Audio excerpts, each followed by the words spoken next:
Você acompanha agora o Jornal da Rede Alesp. Tudo sobre o Legislativo do Estado de São Paulo. Olá, muito bom dia aos nossos ouvintes, telespectadores da nossa Rede Alesp. Hoje, sexta-feira, hein? 28 de fevereiro de 2020, Roberta. Eu sou Sérgio Everton e esse é o nosso Jornal da Rede Alesp. Muito bom dia, Sérgio. Muito bom dia a todos. Eu sou a Roberta Rossi e aqui você vai saber tudo o que acontece no Parlamento Paulista. Jornal da Rede Alesp. Nossas manchetes: o Brasil registra 132 casos suspeitos de coronavírus, segundo o balanço divulgado pelo Ministério da Saúde. Estradas federais registram menos acidentes e mais mortes no período de carnaval, em comparação ao ano passado. Os dados foram divulgados pela Polícia Rodoviária Federal. Jornal da Rede Alesp.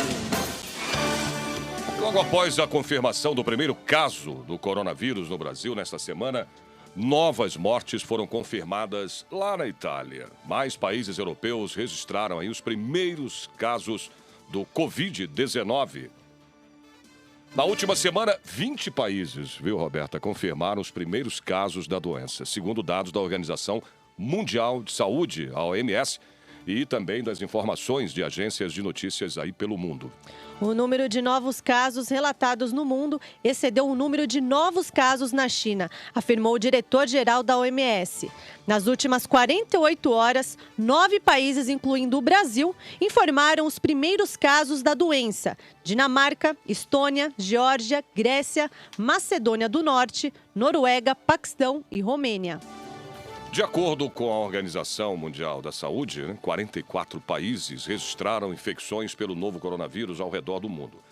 Ainda não entraram nessa contagem da organização a Dinamarca e a Estônia, que anunciaram seus primeiros casos ontem, na quinta-feira. O Brasil já registra 132 casos suspeitos de coronavírus. O governo também diz que há outras 213 notificações. Segundo o Ministério da Saúde, os pacientes com suspeita da doença têm entre 8 e 82 anos de idade. Jornal da Rede Alesp. E falando ainda no coronavírus, a gente teve uma pessoa aí que pegou pela segunda vez, Eu acho que, se eu não me engano, foi também no Japão. No Japão. Acho que isso. Já pensou, cara? Pegou o coronavírus pela segunda vez. Complicado, hein? Vamos lá. Mas vai dar tudo certo, com certeza, vai se chegar aí a ser descoberto aí uma vacina contra esse coronavírus, Bom, o jornalista Guga Mendonça conversou com o infectologista, o Dr. Evaldo de Araújo, sobre exatamente o que a gente está falando, o coronavírus. O médico, ele é graduado em medicina pela Faculdade de Ciências Médicas de Santos. Ele tem mestrado em moléstias infecciosas e parasitárias pela Faculdade de Medicina da Universidade aqui de São Paulo e doutorado em moléstias infecciosas e parasitárias pela Faculdade de Medicina da Universidade, como eu disse agora, mais uma vez, da Universidade de São Paulo. Vamos conferir essa entrevista. No Jornal da Rede Alesp dessa sexta-feira, a gente conversa com o infectologista Evaldo Araújo, do Hospital das Clínicas de São Paulo. Ele vai falar um pouquinho da situação da epidemia do coronavírus no estado de São Paulo e também, lógico, no Brasil. Doutor Evaldo, seja bem-vindo ao Jornal da Rede Alesp. Muito obrigado. Doutor, temos alguns casos de suspeita, quarentena, mas um caso confirmado no estado de São Paulo, um paciente que veio da Itália, passou pelo Hospital Albert Einstein, é o primeiro caso do coronavírus aqui no estado de São Paulo. Conta um pouco de quais as medidas que devem ser tomadas agora, doutor. Bom, a primeira coisa é a informação. Então, as pessoas devem se manter informadas, acompanhar os boletins que são feitos por meio da mídia, das autoridades sanitárias, para que acompanhem o desenrolar da epidemia. Não há, num primeiro momento, nenhum tipo de preocupação adicional. Isso que aconteceu é corriqueiro, é esperado, era uma questão de tempo que o vírus chegasse até o nosso país. considerando a proximidade, entre aspas, do Brasil e da Itália, com um grande fluxo de pessoas diariamente entre os dois países, e que lá a gente teve um aumento muito rápido de casos, então é relativamente esperado. Então, daqui para frente, o que as pessoas têm que fazer é se manter informadas, tranquilas, e aquelas medidas que a gente já vem falando há algum tempo sobre prevenção, que são aquelas etiqueta respiratória, então cuidados quando for tossir, espirrar, usar um lenço descartável, procurar evitar aglomerações e viagens desnecessárias e, essencialmente, fazer a higiene das mãos, seja com água e sabão, seja com álcool gel. Agora, doutor Evaldo, é importante, né? Muita gente tem o pânico das máscaras, etc e tal. Seria uma medida, a pessoa, por precaução, quem está no transporte público, quem vai a um evento que tenha aglomeração, deve usar essa máscara? Olha, eu considero que o uso da máscara, ele deve ficar restrito a situações profissionais, ou seja, um profissional de saúde que diante de um atendimento grande de pessoas, ele fica mais vulnerável. Então, esse profissional, ele em determinadas situações, ele tem que usar máscara sim. O paciente que tenha o vírus, se ele estiver também num local público, ele precisa usar máscara, em confinamento domiciliar, quando em contato com outras pessoas, também de máscara. Tirando essas situações, a efetividade da máscara, ela é muito pequena, acaba ficando muito mais uma questão cultural. A gente vê que os asiáticos, independentemente de crise ou não crise de coronavírus, eles usam máscara. É uma questão cultural deles, né? A efetividade da máscara numa situação cotidiana, fora dessas que eu apontei, ela é muito discutível.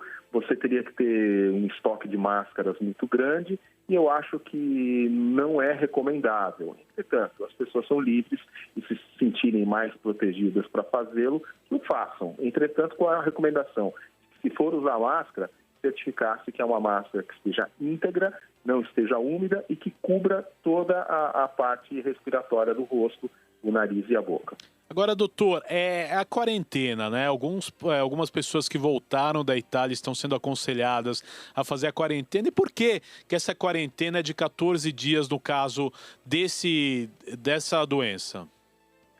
Então, a quarentena como uma medida generalizada de saúde pública, né, ela é muito difícil de ser implementada. Então, pontualmente, para essas situações aí de pessoas que voltam com sintomas e que depois confirmam, ela fica mais específica e em uma outra situação a gente pode aconselhar.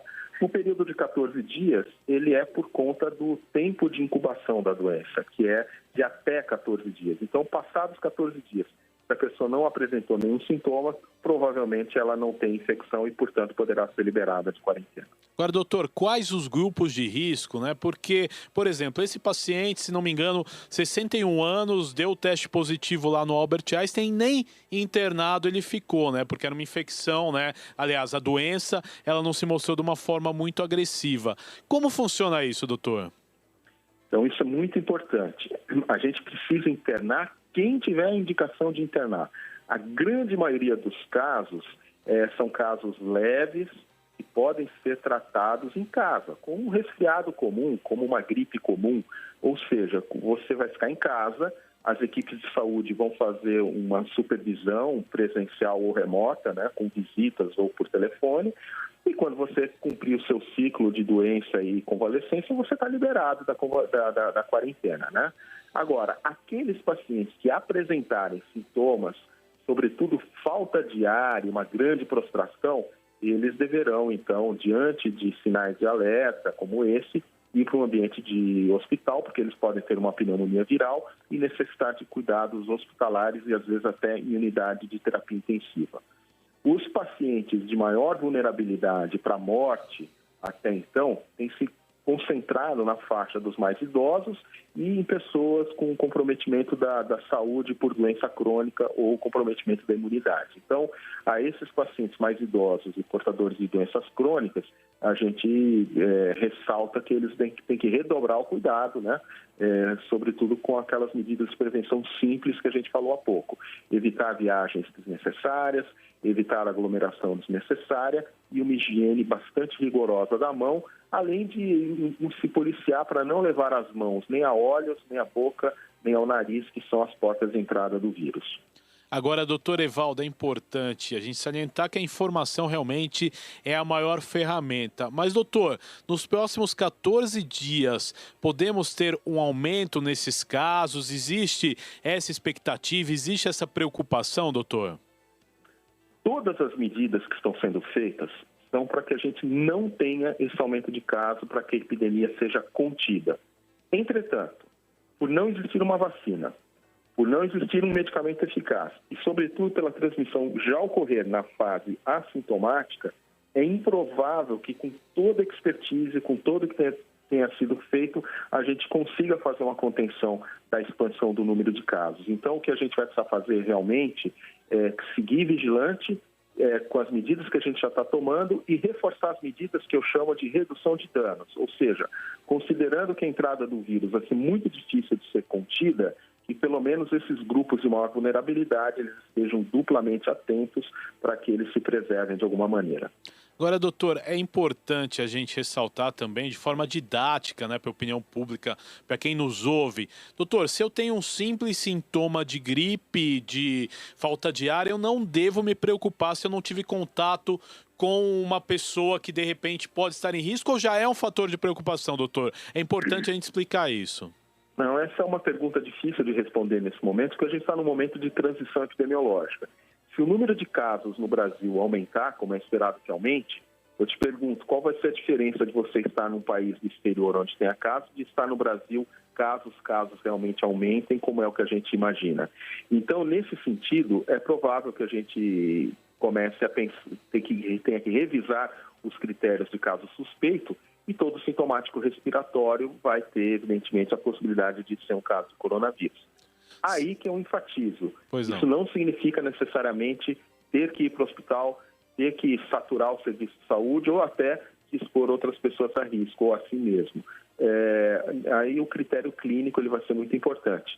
Pessoas que realmente estiverem com um quadro clínico bastante exuberante ou com sofrimento importante, com falta de ar, com alterações cognitivas, essas deverão procurar orientação médica. Os demais, eventualmente, a gente vai ter que conviver com eles e a gente não vai poder, então, considerar como casos suspeitos, porque isso vai se expandir provavelmente.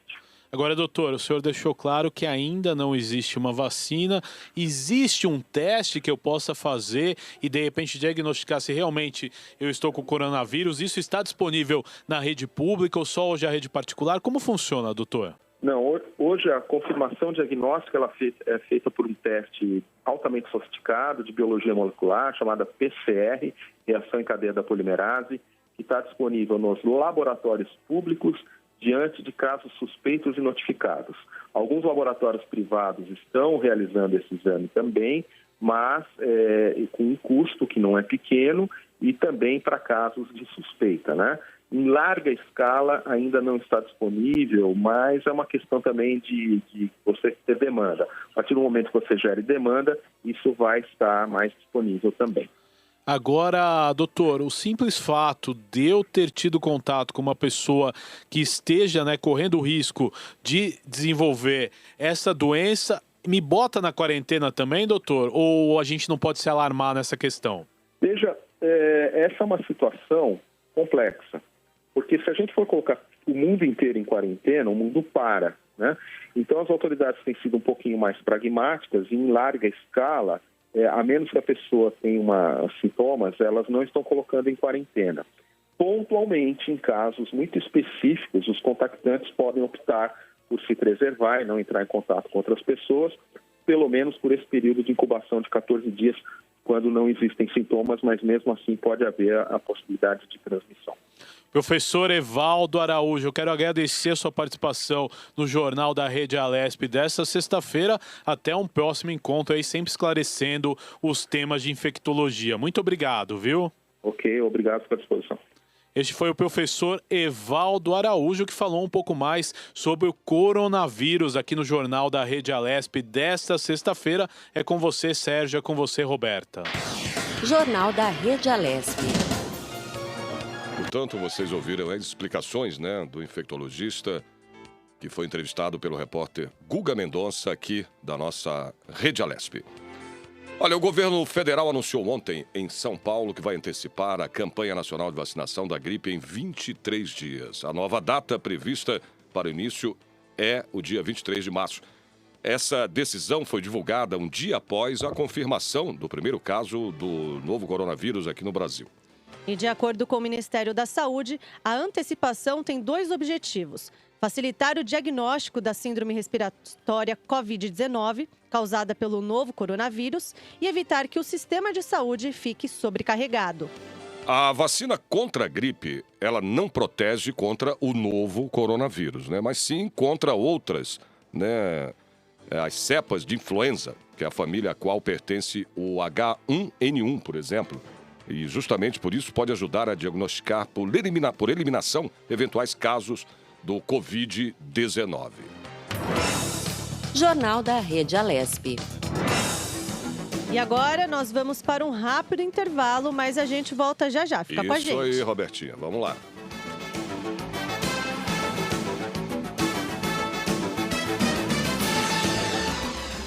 Você acompanha Jornal da Rede Alesp. Ei, queria poder falar com você. Te falar desses últimos meses e como tudo tá melhor. Provavelmente outras pessoas por aí querem te falar muita coisa também. Acho que você teria orgulho, não só por mim, mas por ter feito algo tão nobre por pessoas que nunca viu. Eu só queria dizer obrigado. Obrigado por me dar mais tempo com a minha família. Obrigado pela sua doação de sangue. Doe sangue regularmente. Tem sempre alguém precisando de você. Procure o Hemocentro mais próximo e seja um doador. Em outubro, eleitores de todo o país vão às urnas escolher prefeitos e vereadores. Mas você sabe quais são as funções de um vereador? O vereador faz parte do poder legislativo da cidade. É um representante da sociedade. É ele que elabora projetos de lei que depois vão ser votados na Câmara Municipal. Também é responsabilidade do vereador fiscalizar as ações da prefeitura, principalmente no que diz respeito ao cumprimento da lei e à boa gestão do dinheiro público. A eleição para vereador é proporcional. Isso significa que nem sempre os mais votados conseguem um cargo na Câmara Municipal. Isso porque o Código Eleitoral prevê a aplicação dos quocientes eleitoral e partidário para esse tipo de votação. O quociente eleitoral é o número de votos válidos dividido pela quantidade de vagas. Por exemplo, se na votação para vereador forem confirmados 9.000 votos válidos e existem 9 vagas, o quociente eleitoral é igual a 1.000. Para saber o quociente partidário, é só pegar a quantidade de votos recebidos por todos os candidatos do partido e dividir pelo quociente eleitoral. Nessa mesma eleição imaginária, por exemplo, se um partido recebeu 2.000 votos, vai ter direito a 2 vagas na Câmara Municipal. Essas vagas vão ser ocupadas pelos 2 candidatos mais votados do partido.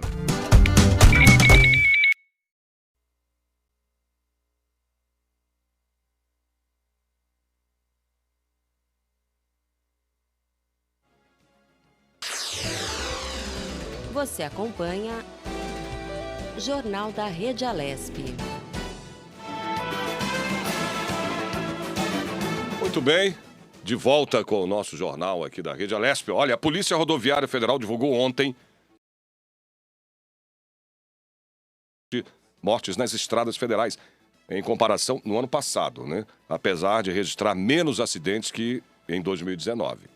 Com um aumento de 8% nas mortes em relação ao mesmo feriado do ano passado, 91 pessoas morreram vítimas de acidentes nas rodovias entre os dias 21 e 26 de fevereiro.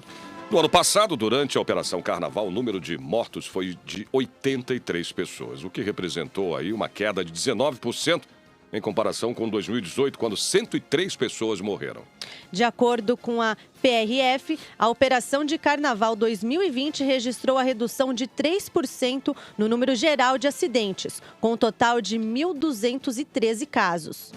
O número de feridos também subiu em 6%, alcançando aí o total de 1.574 registros, enquanto que o feriado de 2019 deixou 1.464 feridos. No comunicado, a PRF ressaltou o aumento nas infrações que mais geram risco e letalidade no trânsito. Veja os dados divulgados. Vamos lá, Roberta. 260 autuações por embriaguez, olha aí, foram efetuadas, um aumento de 64% em relação a 2019. O não uso também do cinto de segurança, né, com 7.608 atuações em 2020, o que representa aí um aumento de 43% comparado ao ano anterior. Ultrapassagens indevidas foram 10.899 flagrantes, o que significa mais de 24%. O uso de celular com 434 condutores autuados, significando mais de 57%. A PRF afirmou que 87% das mortes poderiam ter sido evitadas, pois tiveram a causa preliminar apontada relacionada a algum comportamento de risco por parte de condutores e pedestres.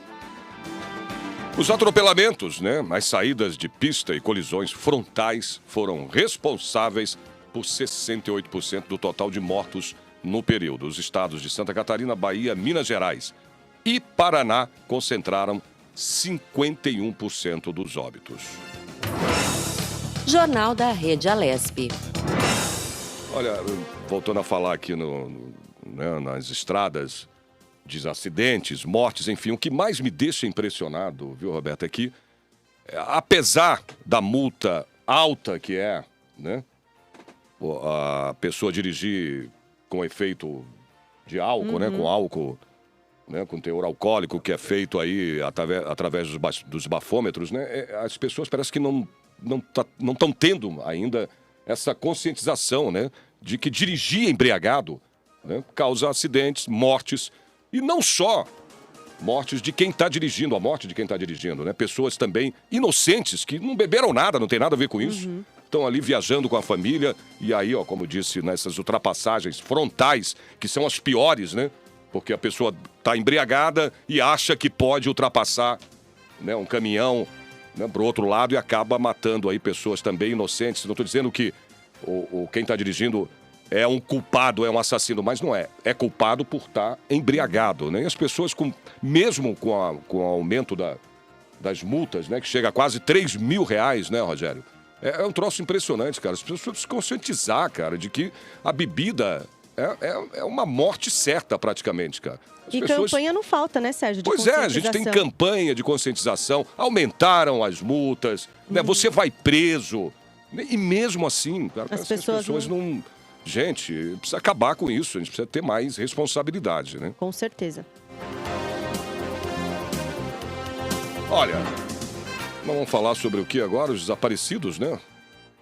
De acordo com dados aí divulgados pela Companhia de Processamento de Dados aqui do estado de São Paulo, a Prodesp, mais de 12.000 pessoas desapareceram no primeiro semestre de 2019 em São Paulo. Com base nos dados, o deputado Luiz Fernando Teixeira, do PT, lançou no ano passado uma frente parlamentar que trabalha para defender essas pessoas e desenvolver políticas públicas eficientes para a causa, tendo como foco final aí fazer políticas e ações que possam facilitar o encontro dessas pessoas. Bom, por telefone, vamos agora conversar ao vivo com o delegado de polícia, assessor especial do gabinete do secretário de Segurança Pública aqui do estado de São Paulo, o doutor Valdir Covino Júnior. Ele vai falar aí pra gente sobre esse trabalho de localizar pessoas desaparecidas. Doutor, bom dia, seja bem-vindo aqui ao jornal da nossa Rede Alesp. Bom dia, é uma satisfação ter a oportunidade aí de contato com vocês, com os ouvintes e abordar tema tão importante para todos. Pois é, a gente tem dados aqui já, doutor Valdir, 12.000 pessoas desapareceram aí no primeiro semestre de 2019, né, em São Paulo. Esse trabalho de localizar essas pessoas desaparecidas, como é que é feito? Eu queria que o senhor explicasse para a gente ter uma ideia, né? Porque é muita gente que desaparece aí, não só, né, essas 12.000 pessoas nesse primeiro semestre, mas praticamente aí por dia, se for contabilizar no Brasil, o desaparecimento de pessoas é muito grande, né?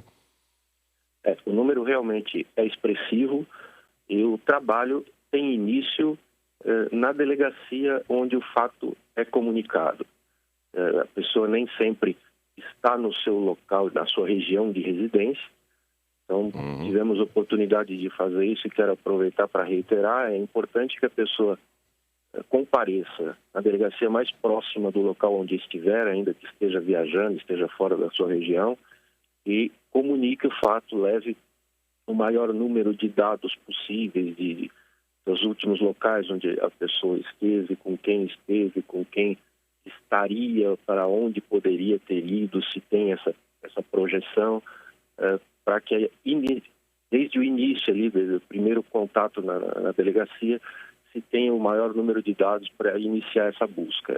Sempre pela delegacia do local ali, onde a pessoa estiver mais próxima, esse trabalho tem início.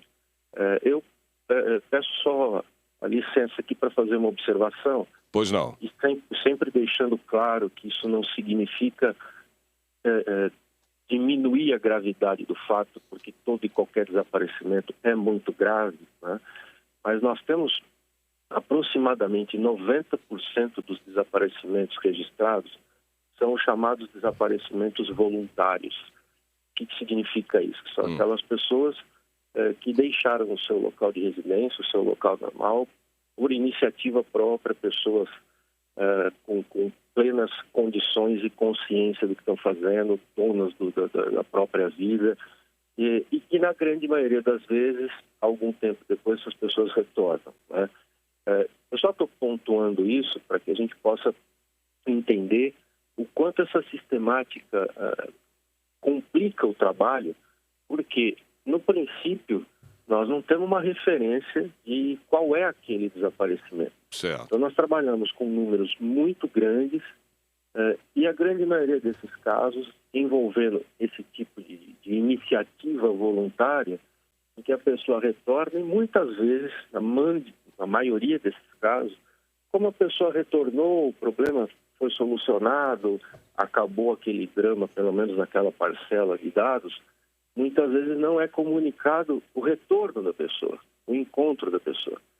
E, para a polícia, aquilo permanece como um desaparecimento ainda não solucionado, que continua o trabalho ali de localização. Pois é.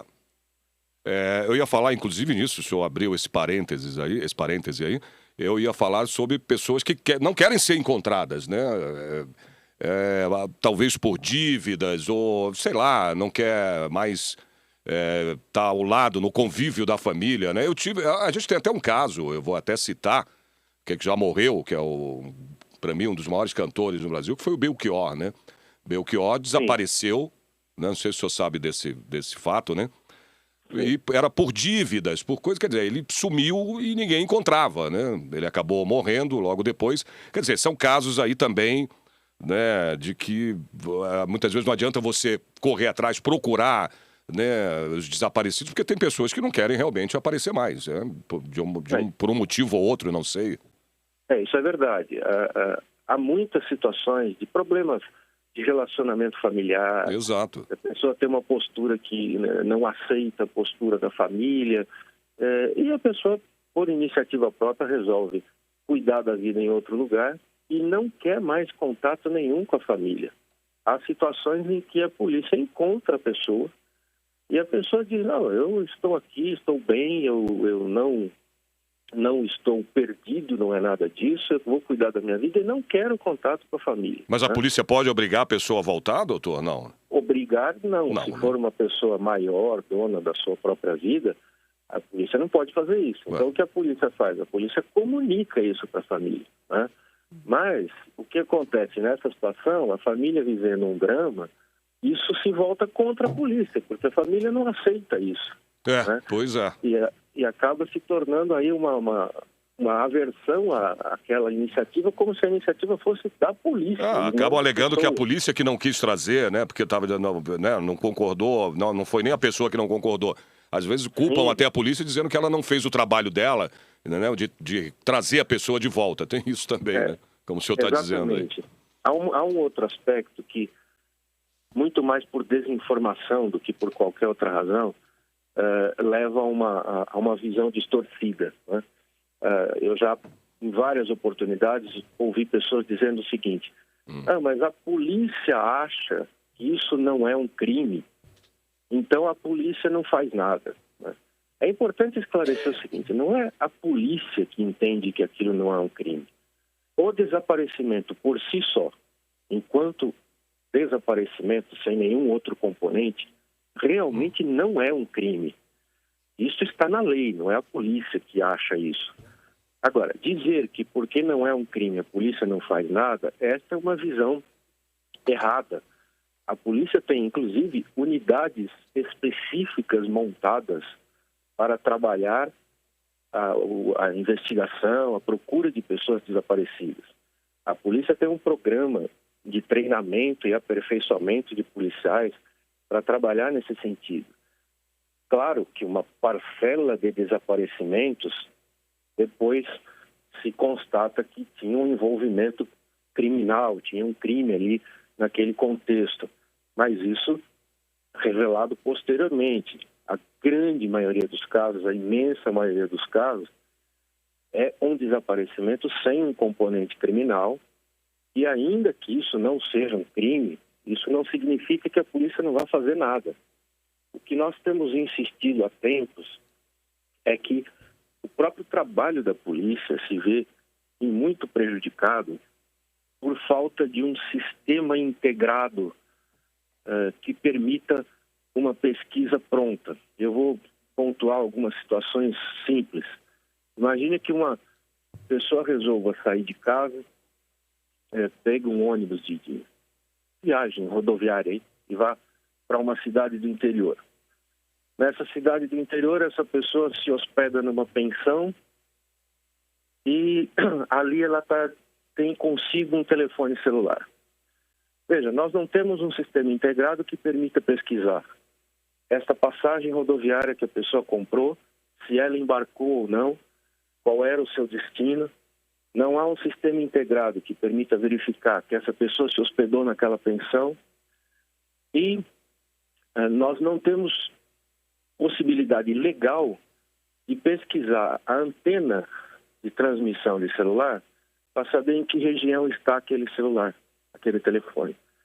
Então, eu penso que isso tudo precisa ser discutido para se rever desde a estrutura legislativa até toda a estrutura de sistemas de consulta de pessoas. Por vezes a pessoa já tem uma certa idade, teve um lapso de memória, não lembra onde mora, não lembra quem é, e tem um mal-estar e acaba sendo internada, né? Há situações em que a polícia nem tem essa notícia. Então, é importantíssimo que nós tenhamos um sistema integrado e que nós rediscutamos toda a nossa estrutura legislativa. Hoje, por exemplo, a lei não nos permite fazer essa pesquisa que eu disse de antena de celular. Agora, qual seria o problema de fazer isso? Eu não estou falando de interceptar o telefone para ouvir as conversas da pessoa.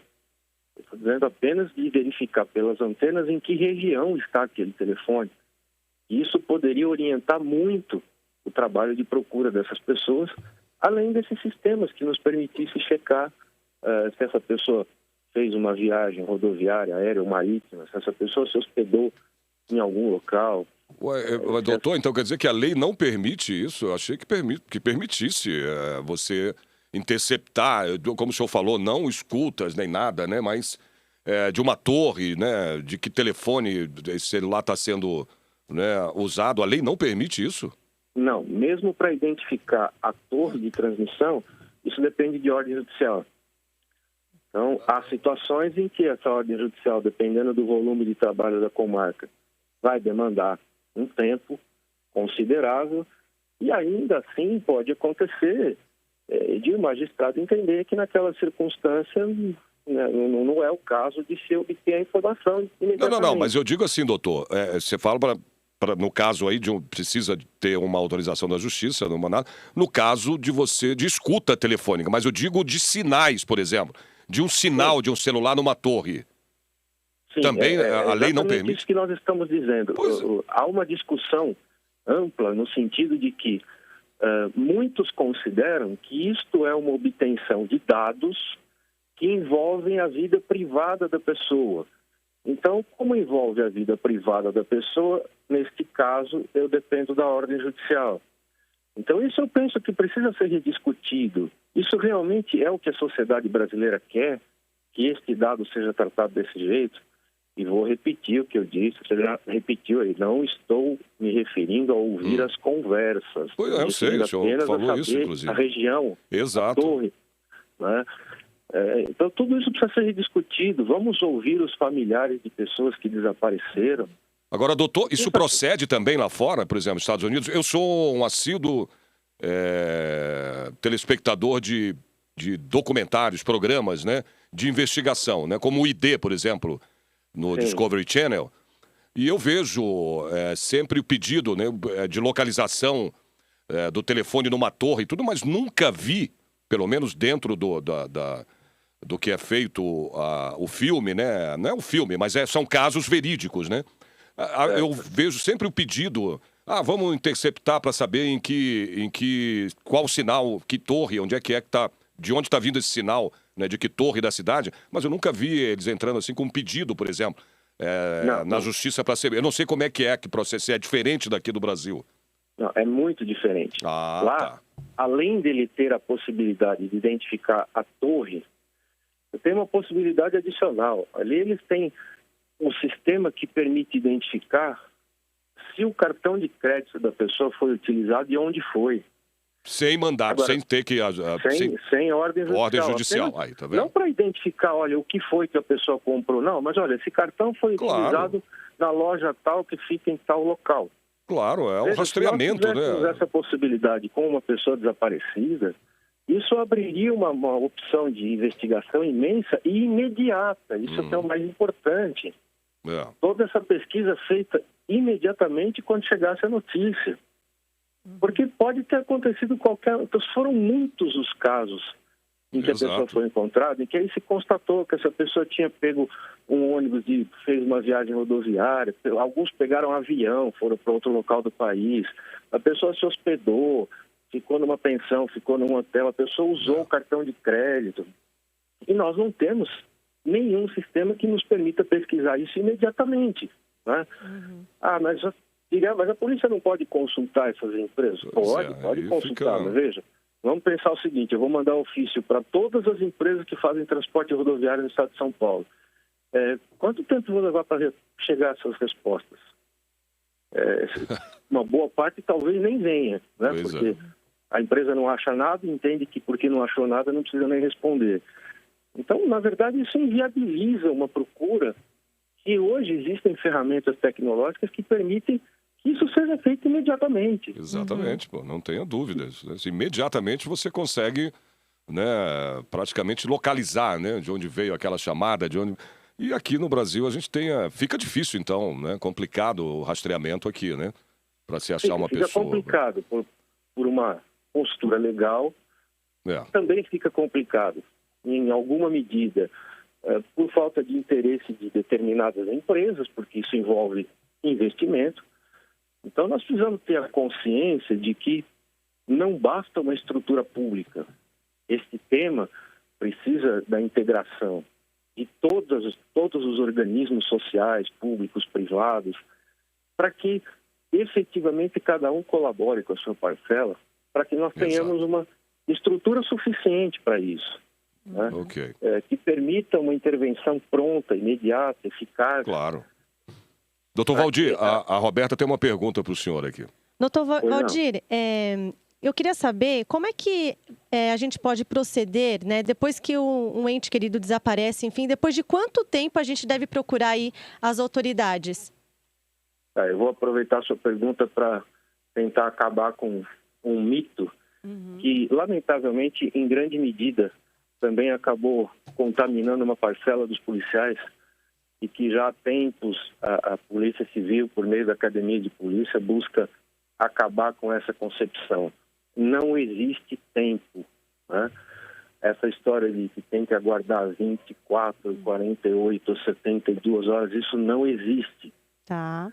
Se a pessoa, o familiar, a pessoa que tem o contato com aquela que não está sendo localizada, tem suspeita concreta de que a pessoa desapareceu, deve imediatamente comparecer à delegacia mais próxima do local onde estiver, com o maior número de dados possíveis, né, para que isso já seja registrado e transmitido aos órgãos envolvidos nessa procura e fazer o registro.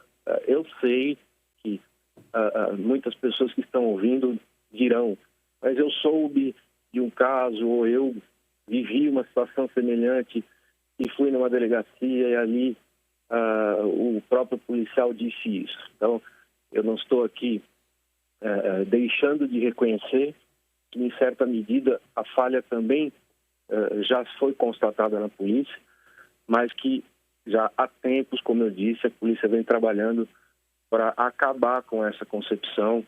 E essa concepção nasceu de uma visão deturpada daqueles casos de desaparecimento voluntário.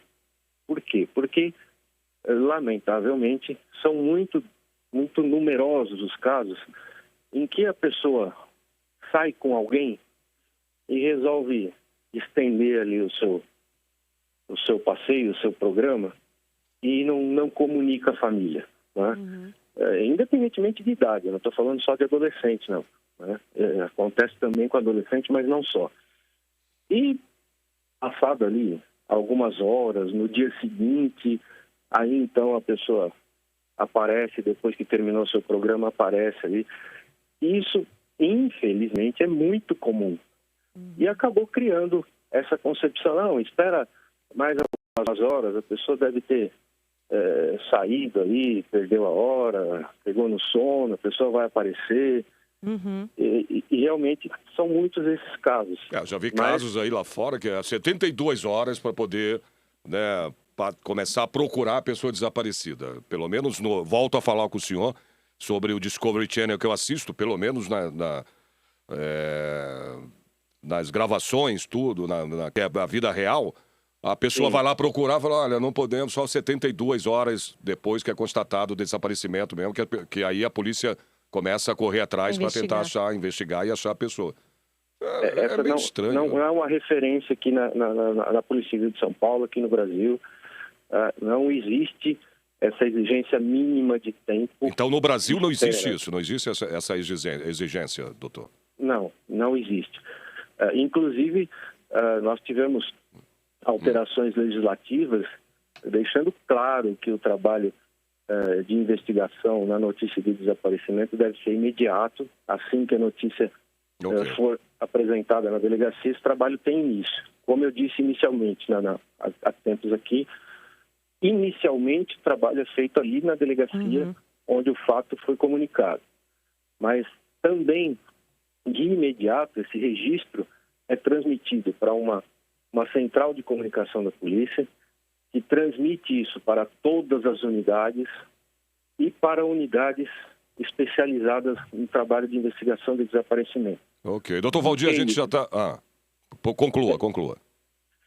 Isso por quê? Porque a pessoa pode efetivamente ser encontrada numa outra unidade sem que esteja praticando nenhum fato ali criminoso, mas essa unidade já tendo a notícia do desaparecimento, então já sabe efetivamente o encaminhamento a ser dado.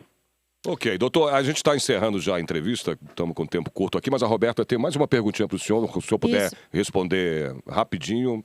Para a gente finalizar, doutor Valdir, também existe a questão, quando você registra o caso de desaparecimento, também é muito importante registrar aí quando localiza a pessoa também, né? Isso é muito importante também. Sim, isso é imprescindível, porque senão nós ficamos com aquele caso em aberto, e o trabalho de investigação desses órgãos que eu mencionei continua, quando eles poderiam estar direcionando sua energia num trabalho mais efetivo para os casos em que a pessoa realmente não foi encontrada ainda. Então, eu até aproveito para fazer esse pedido para que nos casos em que a pessoa voltou para casa, fez o contato, foi localizado, que imediatamente retornem à delegacia, comuniquem o encontro, para que então se tenha definido essa circunstância. Perfeito. Doutor Valdir, eu queria agradecer, portanto, a sua participação aqui no nosso jornal da Rede Alesp, doutor Valdir Covino, que é delegado. Doutor, muito obrigado pela sua participação e até uma próxima vez. Muito obrigada, doutor. Eu agradeço a oportunidade, viu? Até a próxima. Olha, termina hoje o prazo para que empregadores entreguem aos funcionários o comprovante de rendimento dos rendimentos, né, seus do ano passado. As declarações...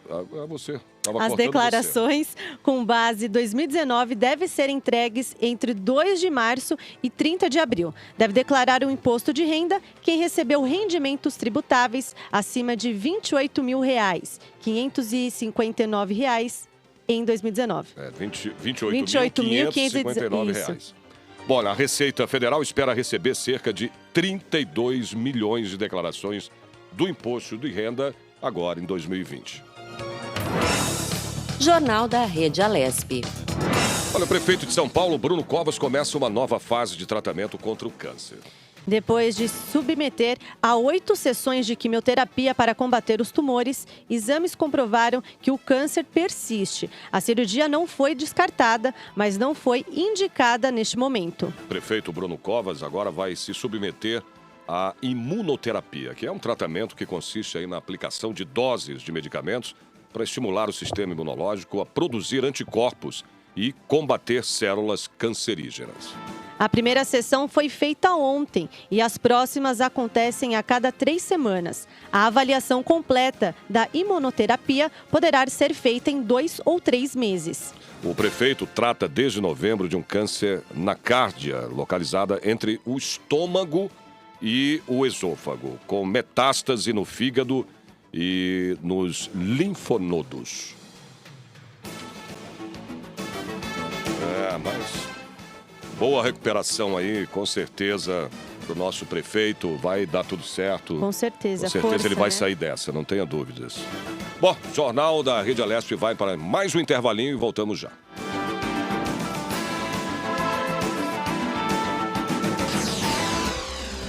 Você acompanha Jornal da Rede Alesp.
Em outubro, milhões de eleitores brasileiros vão às urnas escolher prefeitos e vereadores.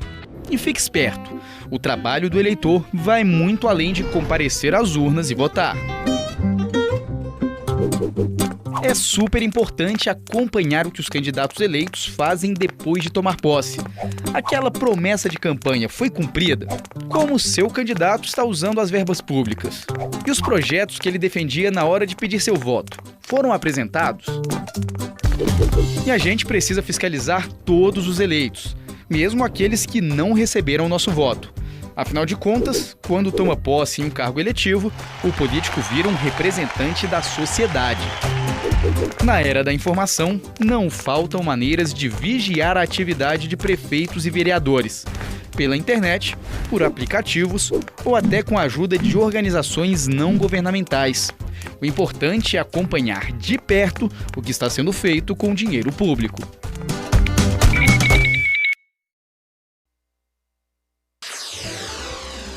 Você acompanha Jornal da Rede Alesp.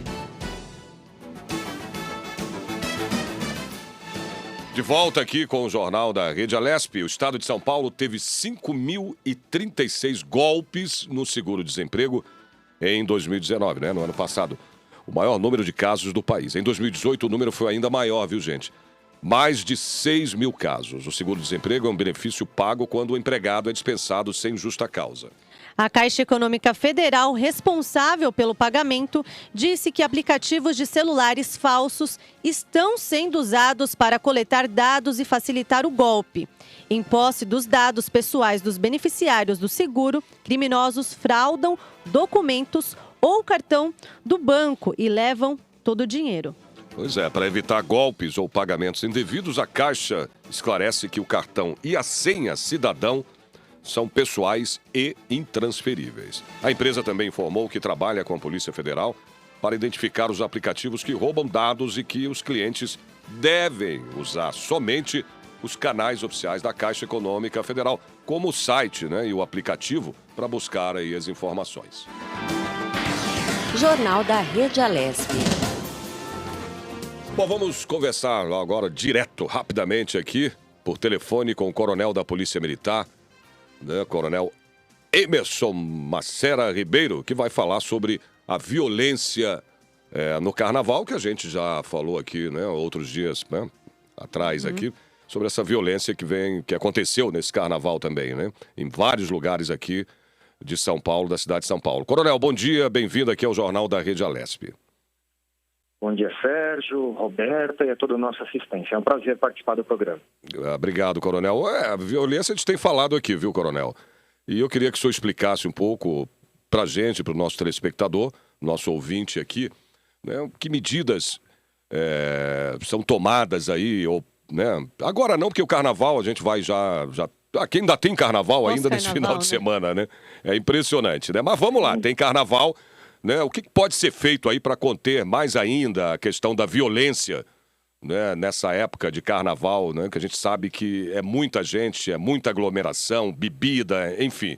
Depois eu pergunto ao senhor sobre, né, um tiroteio, inclusive, que teve aqui, né, num dos bairros aqui de São Paulo, que foi na Berrini, mas eu queria saber já de cara que medidas podem ser tomadas, né, para que a segurança seja maior.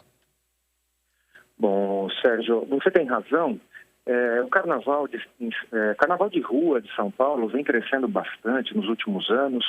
Esse ano, para que a gente tenha uma ideia, houve um aumento de 25% no público estimado. O ano passado participaram do carnaval de rua em torno de 12 milhões, a previsão para esse ano de 15 milhões, e há uma estimativa que estejamos próximos aí de superar esses 15 milhões. A quantidade de blocos também teve uma elevação significativa de 22,5%.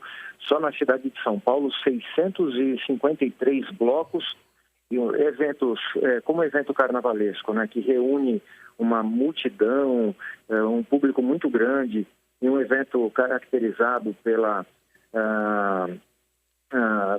pelo uso bastante de bebida alcoólica. Exatamente. Entre outros ingredientes. É, né, muito bloco, né, coronel? Desculpa, eu não entendi. Eu digo assim, é muito bloco, 600. Eu não sei nem se chegou a isso, acho que chegou a quase 800, não foi? Aqui em São Paulo, pelo que eu vi, mais ou menos. 653 blocos só na capital. Só na capital. Se nós contarmos região metropolitana e interior, a gente chega a 2.815 blocos no estado de São Paulo. Realmente é bastante coisa. E um evento cujas características acaba exigindo um planejamento de segurança bastante diferenciado. É comum, é esperado, embora não seja desejado, mas são esperadas ocorrências como furtos de celular. Nós tivemos realmente vários registros e também muita prisão.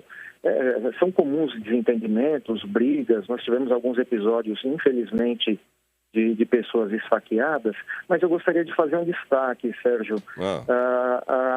Apesar dessas ocorrências pontuais, de maneira geral, o Carnaval está transcorrendo de maneira muito, muito tranquila.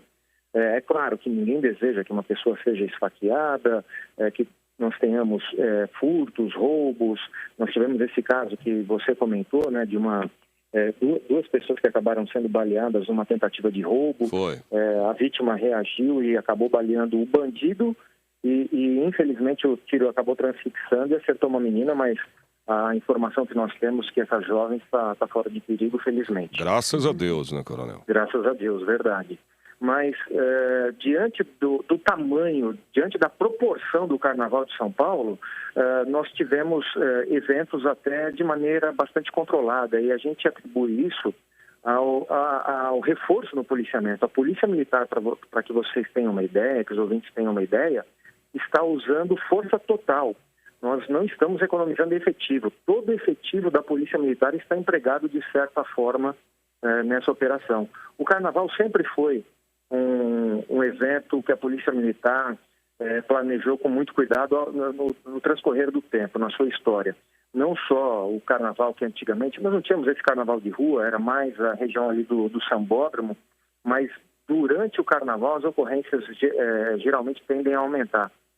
Já temos, então, um planejamento para diminuição de férias nesse período, redução de folgas, e nós estamos empregando realmente o máximo que nós podemos.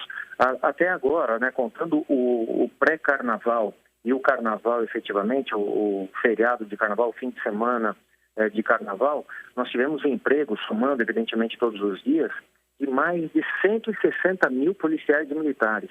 E ainda temos o pós-carnaval. Neste sábado e neste domingo, pós-carnaval, ainda com vários eventos, nós temos pelo menos 10 megablocos, sem contar os blocos menores.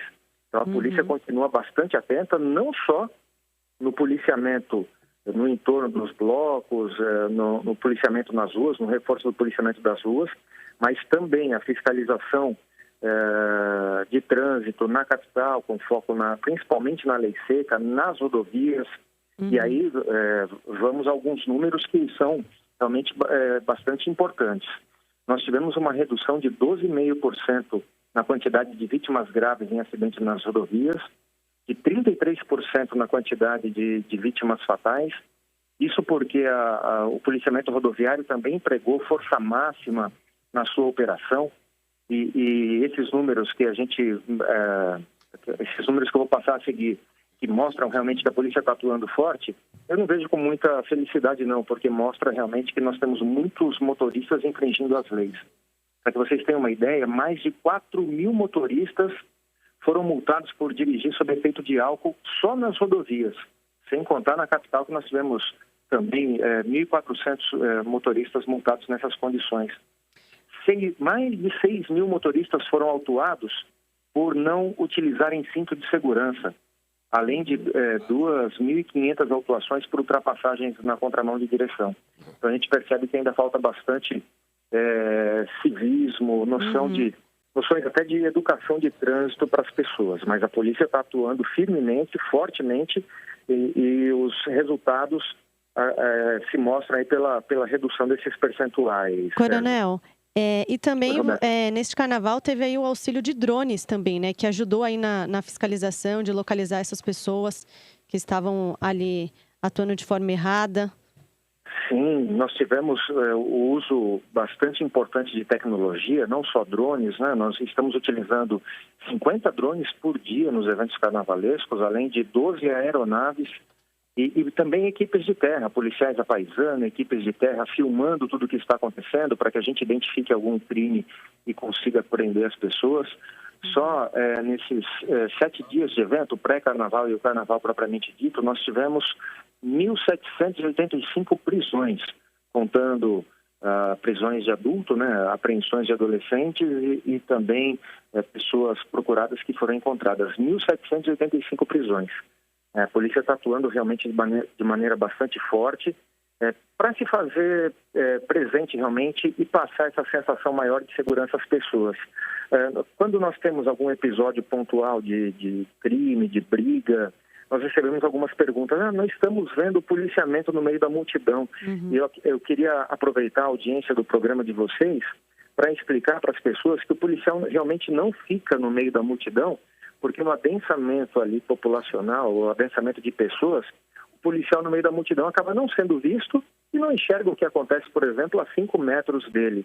Então acaba não sendo útil. Então nós apostamos nos drones, nós apostamos na vigilância em postos elevados, no uso de aeronaves e policiais no entorno que, numa eventualidade, consigam chegar rapidamente. Essa é a estratégia que nós estamos utilizando e percebemos que ela tem sido uma estratégia acertada. Coronel, só para encerrar, que a gente está chegando ao final da entrevista, Roberta.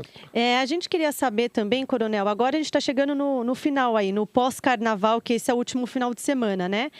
Como Exato. é que a segurança aí, quais vão ser as medidas para esse último final de semana de carnaval? Exatamente.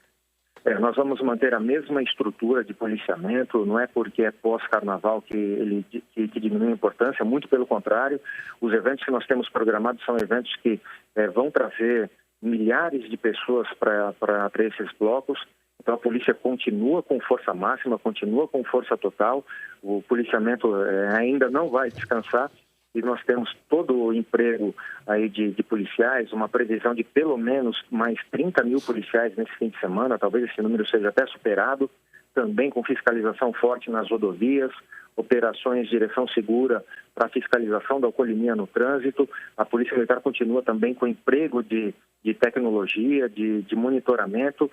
Nós pretendemos aí que ao final desse período o nosso balanço seja positivo. Como falei, infelizmente algumas ocorrências, embora não sejam desejadas, são esperadas pelo tipo de evento, mas o nosso objetivo é minimizar esses riscos e fazer com que o folião consiga se divertir realmente e guardar boas lembranças na memória. Esse é o nosso objetivo, Sérgio e Roberto. Ok, Coronel. Obrigada. Coronel, muito obrigado pela sua participação aqui no nosso Jornal da Rede Alesp. Olha, um bom trabalho a todos vocês, a toda a Polícia Militar de São Paulo, né, nesse final de semana que ainda tem carnaval. Muito obrigado pela sua participação, Coronel.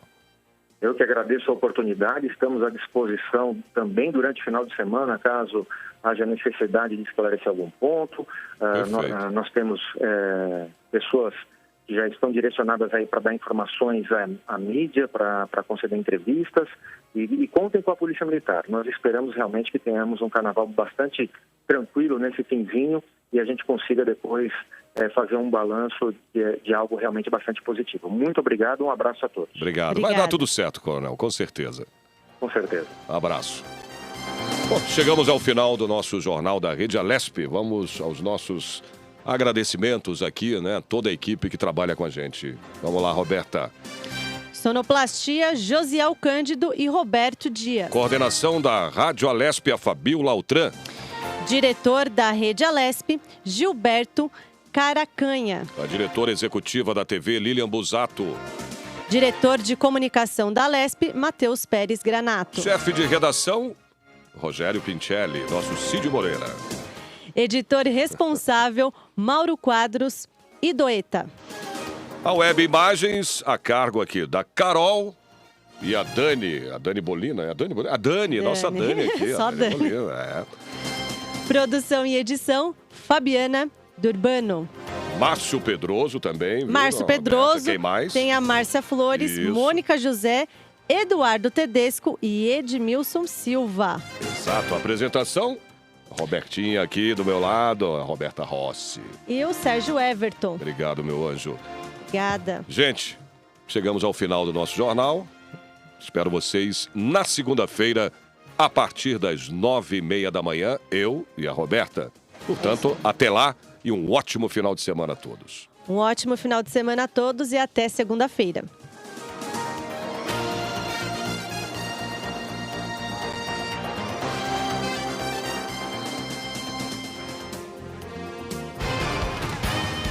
Você acompanhou o Jornal da Rede Alesp. Tudo sobre o Legislativo do Estado de São Paulo.